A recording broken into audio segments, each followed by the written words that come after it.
Hello everyone. Onion potato capsicum வச்சு ஒரு சூப்பரான ரெசிபி பார்த்துடலாமா? அதுக்கு இன்றைக்கி கடாயை நல்லா சூடு பண்ணி அதில் 2 ஸ்பூன் வேர்க்கடலையும் அது கூட கொஞ்சோண்டு சோம்பு கொஞ்சோண்டு சீரகமும் போட்டு வெள்ளையில் போட்டு நல்லா பொரிய விட்டு அதை நல்லா பவுடர் பண்ணி வச்சுக்கிட்டேன். அதுக்கப்புறம் கடாயில் கொஞ்சோண்டு எண்ணெய் ஊற்றி அதில் கேப்சிகமையும் ஆனியனையும் போட்டு நல்லா வறுத்து எடுத்து வச்சுக்கிட்டேன். அதுக்கப்புறம் அதே ஆயிலில் செப்பரேட்டாக மீடியம் சைஸில் வெட்டி வச்சுருக்க உருளைக்கிழங்கையும் போட்டு நல்லா ஃப்ரை பண்ணி எடுத்து வச்சுக்கிட்டேன். அதுக்கப்புறம் ஆயில் தேவைப்பட்டால் ஊற்றிக்கோங்க. அதே கடாயில் எண்ணெய் ஊற்றி பிரியாணி இலை, பட்டை, கிராம்பு, ஆனியன் போட்டு நல்லா சாட்டேட் பண்ணிவிட்டு க்ரீன் சில்லியும் ஆட் பண்ணிக்கிறேன்.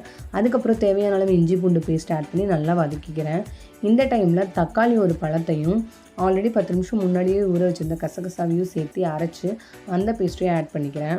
வரமிளகாத்தூள், மல்லித்தூள், சீரகத்தூள், இதுக்கு தேவையான உப்பும் போட்டு ஆல்ரெடி நம்ம ரெடி பண்ணி வச்சுருக்க வேர்க்கடலை பேஸ்ட்டும் போட்டு கொஞ்சோண்டு தண்ணி ஊற்றி கொதிச்சதுக்கப்புறம் கஸ்தூரி மெத்தி போட்டு ஆனியன், கேப்சிகம், உருளைக்கிழங்கு போட்டு இறக்குனா சூப்பரான கிரேவி ரெடி.